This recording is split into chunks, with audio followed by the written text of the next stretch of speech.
Raditya Dika, siapa sih yang gak kenal sama dia? Seorang penulis, komedian, youtuber, sutradara, dan pastinya semua yang dia bikin sukses besar. Nah, gimana sih ceritanya seorang yang dulunya anak muda biasa bisa jadi bintang besar kayak gini? Kita bakal bahas perjalanan hidup Raditya Dika yang bikin kita semua bilang, kok bisa sih gitu?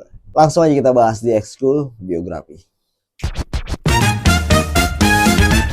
Jadi Raditya Dika ini lahir di Jakarta 28 Desember 1984. Kalau sekarang mungkin 39 tahun ya kurang lebih. Dikenal sebagai orang yang super duper kreatif. Tapi Raditya Dika yang kita kenal sekarang nggak langsung terkenal sejak awal.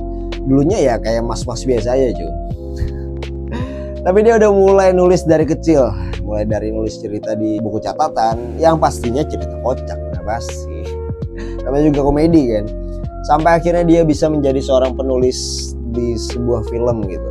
Itu emang gila banget sih. Jadi nulis catatan, nulis cerita kocak di catatan akhirnya menjadi pintu masuk dia bisa menjadi tokoh di dunia hiburan di Indonesia. Jadi pertama kali Raditya Dika ini nulis di 2005. Bukunya yang pertama berjudul Kambing Jantan dan boom, bestseller. Akhirnya buku Kambing Jantan dijadikan film pada tahun 2009. Gue pengen punya diary. Semua orang terkenal punya diary. Che Guevara, Anne Frank, Paris Hilton, semua punya diary. Beneran nggak tahu blog itu apa? Raditya Dika yang tadinya cuma nulis di blog doang ya, jadi nulis skrip film, keren banget ya. Dari ke blog doang, jadi penulis buku yang akhirnya filmnya ditonton oleh jutaan orang. Dan dia nggak berhenti sampai situ doang cuy. Buku keduanya yang berjudul Cinta Brontosaurus sukses banget gitu. Lalu ada Marmut Merah Jambu yang akhirnya bahkan diadaptasi jadi film lagi. Sampai akhirnya pada puncaknya dia bisa menjadi sutradara serta penulis skrip yang filmnya juga berjudul Marmut Merah Jambu. Selamat malam Om.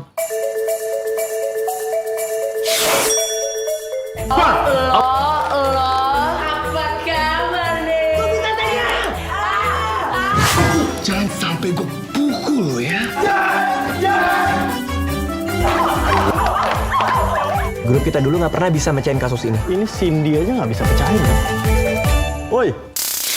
Bukan cuma jadi penulis, Raditya Dika juga sebagai sutradara. Gue aja nggak nyangka gitu. Kalau misalkan lu yang nonton ini, pernah nggak sih kepikiran seberapa jenius ini orang? Dan akhirnya di 2011 Raditya Dika mulai ngeluarin konten di YouTube ya, di channel YouTube lah. Dia mulai mainin humor ala stand up, terus vlogging lucu, dan juga banyak banget konten gokil yang bikin kita ngakak parah pada era itu ya. Dan lo bisa nonton Raditya Dika ngobrol bareng orang lain gitu tentang hidupnya, tentang percintaan, dan hal-hal yang mungkin bisa terbilang konyol ya. Pertama kali gue lihat Raditya Dika itu di stand up baju hijau kalau nggak salah, atau celananya ya. Itu adalah salah satu hal yang membuka dan juga menginspirasi para stand up. Dari awalnya channel YouTube biasa akhirnya bisa menjadi channel YouTube yang disubscribe oleh jutaan orang. Jadi YouTuber raksasa men. Raditya Dika nggak cuma jago di dunia hiburan, dia juga jago dalam urusan keluarga.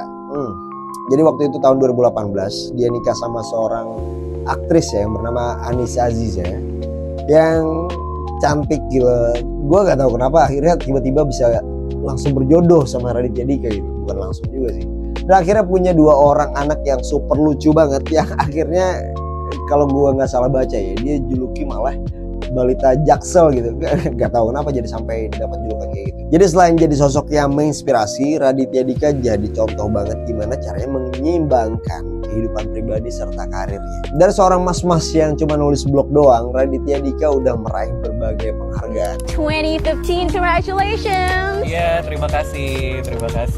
Jadi Raditya Dika kan menjadi penulis, pemain, dan juga sutradara. Ada kepuasan tersendiri nggak sih saat menang? Jadi dia dikenal di dunia penulisan, di film, sampai akhirnya di dunia digital. Dia nggak cuma berpengaruh di dunia hiburan, tapi juga ke banyak orang yang ingin berkarir di dunia digital. Gak cuma hiburan aja, dia juga jadi inspirasi buat teman-teman yang mungkin seusia gue 30-an, 20 ke bawah gitu, yang pengen mulai nge-create, mulai nulis, mulai bikin konten gitu. Ya udah, modalnya yakin aja dulu gitu. Berhasil gak berhasil ya itu urusan nanti lah. Jadi kalau misalnya lu berpikir kok bisa sih seorang Raditya Dika sukses sampai segini ya gitu, dan apapun yang dia bikin pasti udah fix viral gitu. Nah jawabannya simple, kreativitas dan juga kerja keras akhirnya hasil. Nah Raditya Dika menunjukkan kalau sebenarnya di dunia ini gak ada yang gak mungkin.